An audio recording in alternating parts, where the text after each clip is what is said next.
I'm Mark Lupinetti. This is Phallic Entropy.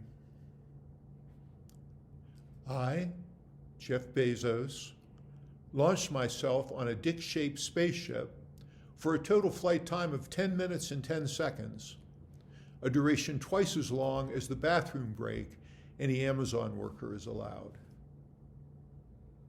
In days to come, I will launch hundreds more of my dick-shaped spaceships thanks to a favorable tax code and stingy funding of the IRS Enforcement Division. Do not listen to the haters who say that my dick-shaped spaceship spews as much CO2 into the air as a medium-sized country. I fuel my ship with liquid hydrogen, so suck on that, loser. I produce less greenhouse gas than your piece of shit '09 Subaru. My legal team has filed the initial trademark application to make certain that no one else can build a dick-shaped spaceship.